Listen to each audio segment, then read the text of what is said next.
Assalamualaikum warahmatullahi wabarakatuh. Halo teman-teman, perkenalkan nama saya Sri Ayu Lestari dengan NIM 2106110004. Di sini saya akan menjelaskan tentang resolusi konflik agraria di Desa Kampar, Kecamatan Kampa, Kabupaten Kampa. Selamat mendengarkan. Nah, di sini saya akan menjelaskan tentang politik, konflik, resolusi, ekosari, dan agraria.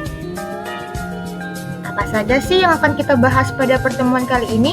Yaitu pertama, teori formasi negara, yang kedua ada negara versus konflik agraria, yang ketiga ada kontrol sumber daya alam dan masyarakat, dan yang keempat ada studi kasus. Keterkaitan resolusi konflik agraria dengan amanat pembangunan berkelanjutan dan pembangunan pertanian. Resolusi konflik agraria yang efektif memiliki keterkaitan yang erat dengan amanat pembangunan berkelanjutan dan pembangunan pertanian, dengan menciptakan stabilitas dan keadilan dalam pemanfaatan sumber daya alam, termasuk lahan pertanian. Resolusi konflik agraria dapat mendukung upaya pembangunan yang berkelanjutan.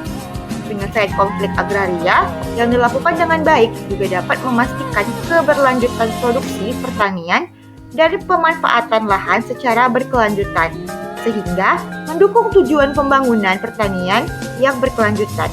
Oleh karena itu, penting bagi pihak-pihak yang terlibat dalam konflik agraria untuk mencari solusi yang adil dan berkelanjutan guna mendukung amanat pembangunan berkelanjutan dan pembangunan pertanian yang berkelanjutan. Nah, teori konflik ada 3. Yang pertama, teori pluralisme hukum menyatakan bahwa dalam suatu masyarakat terdapat beragam sistem hukum yang berlaku secara bersamaan, baik hukum formal negara maupun hukum adat atau agama yang diakui oleh masyarakat. Pluralisme hukum mengakui keberagaman norma dan nilai dalam suatu masyarakat, serta pentingnya mengintegrasikan berbagai sistem hukum untuk mencapai keadilan yang holistik. Yang kedua, teori kebijakan publik merupakan kerangka konseptual yang dilakukan untuk menganalisis proses pembuatan kebijakan publik, termasuk identifikasi masalah, perumusan kebijakan, implementasi, dan evaluasi kebijakan. Teori ini membantu dalam memahami faktor-faktor yang mempengaruhi pembuatan kebijakan serta dampak kebijakan tersebut terhadap masyarakat dan lingkungan sekitar. Yang ketiga, yaitu teori Marxisme. Teori Marxisme dapat diterapkan dalam analisis konflik agraria antara PT Sama Puja dan masyarakat tani Sialang Dagang. Pendekatan ini memperhatikan aspek ekonomi dan struktur kekuasaan dalam konflik agraria, di mana perusahaan sebagai pemilik modal memiliki kepentingan yang bertentangan dengan kepentingan masyarakat petani sebagai pekerja. Marxisme juga menyoroti ketimpangan distribusi sumber daya dan upaya perusahaan untuk memaksimalkan keuntungan yang dapat memperburuk konflik agraria. Nah, dalam 3 teori tersebut, ada satu teori yang gagal, yaitu teori Marxisme. Dalam jurnal ini, teori Marxisme tidak terdapat dalam analisis konflik agraria antara PT Saman Puja dan masyarakat tani Sialang Dagang. Oleh karena itu, teori Marxisme dapat dianggap tidak relevan atau tidak digunakan dalam penelitian ini. Nah, negara versus konflik. Konflik antara negara dan masyarakat dapat meliputi konflik terkait penguasaan sumber daya alam, konflik agraria terkait penguasaan lahan, konflik terkait kebijakan publik yang tidak memenuhi kebutuhan masyarakat, dan konflik terkait hak asasi manusia seperti hak atas tanah dan lingkungan hidup. Teori formasi negara. Yang pertama, menciptakan peraturan baru. Negara memiliki kewenangan untuk campur tangan dalam hal-hal yang berkaitan dengan kepentingan umum, seperti perlindungan lingkungan hidup, keamanan nasional, kesehatan masyarakat, dan keadilan sosial. Namun, negara tidak diperbolehkan untuk campur tangan secara sewenang-wenang dalam hak-hak individu yang dijamin oleh konstitusi, seperti hak atas kebebasan berpendapat, hak atas properti, dan hak asasi manusia lainnya. Yang kedua, institusi yang menjalankan aturan. dalam penyelesaian konflik pertanahan antara PT Semaman Puja dan masyarakat Tani Sialang Dagang, beberapa institusi yang berperan adalah Kantor Wilayah BPN Provinsi Riau, Badan Pertahanan Nasional Republik Indonesia, dan Lembaga Peradilan. Kantor Wilayah BPN Provinsi Riau dan Badan Pertahanan Nasional Republik Indonesia berperan dalam menanggapi asal-usul tanah yang menjadi konflik tersebut. Pejabat negara seperti Kasubag Tata Pemerintahan dan Otonomi Daerah Kabupaten Kampar, Kanit 6 Satuan Intelkam Polres Kampar, dan Sekretaris Camat Kampar berperan sebagai interpret dan pemaksa dalam penyelesaian konflik pertanahan tersebut. Intervensi negara di Indonesia.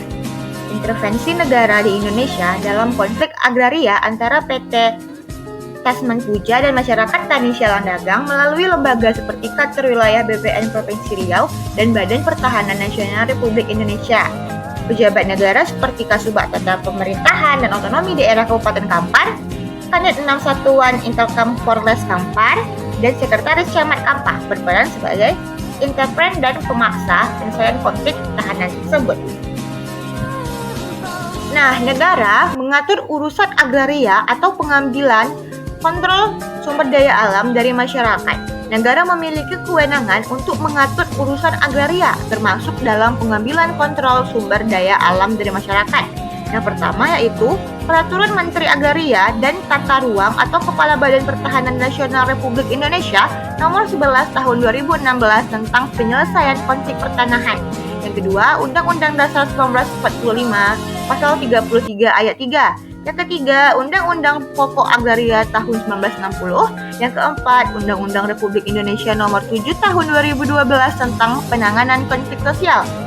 Yang kelima, Surat Keputusan Bupati Kampar tentang pembentukan tim terpadu penanganan konflik sosial tahun 2018. Dan yang terakhir, Surat Keputusan kepada Badan Pertahanan Nasional Nomor 28 HGU BPN 2003 tentang hak guna usaha atas tanah terletak di Kabupaten Kampar, Provinsi Riau. Alasan intervensi atau kebutuhan negara itu sendiri.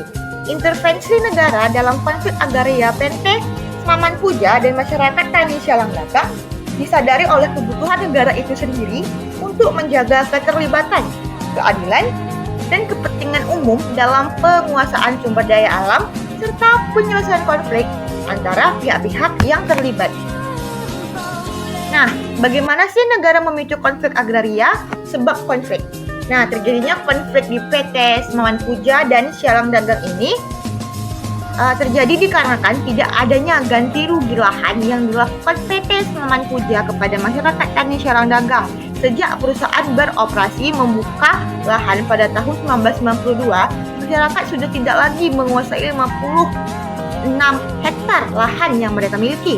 Dalam hal ini, lahan yang dimiliki masyarakat sudah dikuasai sepihak selama 27 tahun lamanya oleh PT Semaman Puja.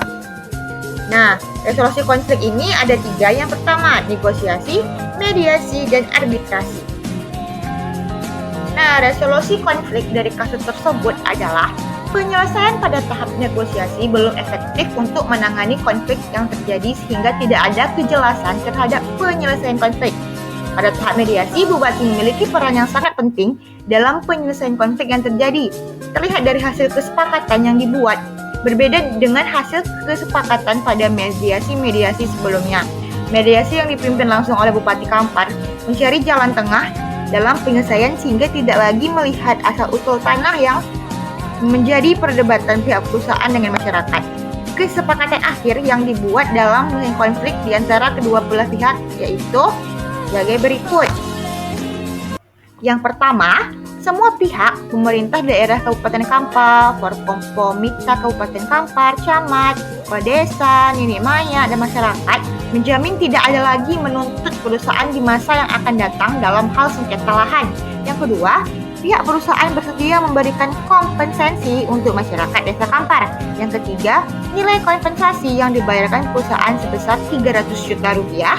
Yang keempat, apabila terjadi klaim lahan dari masyarakat atau dari pihak manapun terhadap lahan PT Semaman Puja, maka masalah tersebut akan diatasi sepenuhnya dan diselesaikan oleh pemerintah Kabupaten Kampar. Nah, beberapa hal yang termasuk dalam konsep pencegahan resistensi konflik adalah sebagai berikut. Yang pertama, mediasi dan negosiasi. Penyelesaian pada tahap negosiasi belum efektif untuk menangani konflik yang terjadi sehingga tidak ada kejelasan terhadap penyelesaian konflik. Pada tahap mediasi, bupati memiliki peran yang sangat penting dalam menyelesaikan konflik yang terlibat. Terlihat dari hasil kesepakatan yang dibuat beberapa dengan hasil kesepakatan pada mediasi-mediasi sebelumnya. Yang kedua ada pemilihan hubungan. Untuk melakukan rekonsiliasi dan membangun kepercayaan dalam penyelesaian konflik antara PT Senaman Puja dan masyarakat Tani Sialang Dagang.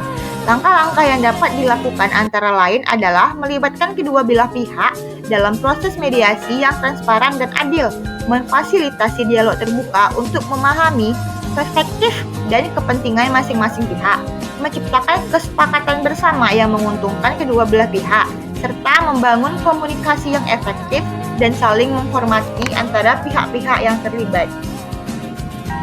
Yang ketiga ada reformasi kebijakan. Untuk memperbaiki kebijakan yang memicu konflik agar lebih adil bagi semua pihak, dalam kasus konflik agraria antara PT Senaman Puja dan masyarakat Tani Sialang Dagang, perlu dilakukan evaluasi mendalam terhadap kebijakan pertanahan yang ada. Langkah-langkah yang dapat diambil antara lain adalah melibatkan semua pihak terkait dalam proses rumusan kebijakan, memastikan transparansi dan keadilan dalam memberikan izin konsesi, serta mengutamakan kepentingan masyarakat lokal dalam pengelolaan sumber daya alam. Yang keempat, penegakan hukum tanpa diskriminasi. Untuk menegakkan hukum secara adil tanpa diskriminasi dan pencegahan timbulnya benih konflik baru, diperlukan penegakan hukum yang transparan, akuntabel, dan keberadilan. Hal ini dapat dilakukan dengan memastikan bahwa proses hukum dilakukan secara objektif, tanpa ada diskriminasi terhadap pihak-pihak yang terlibat, serta memberikan perlindungan hukum yang sama bagi semua individu tanpa pandangan bulu. Nah, yang terakhir yaitu pemberdayaan kelompok rentan. Untuk memberdayakan kelompok lemah agar tidak selalu menjadi korban dalam pencegahan terjadinya siklus balas dendam dapat dilakukan melalui pemberdayaan ekonomi, pendidikan, dan akses keadilan.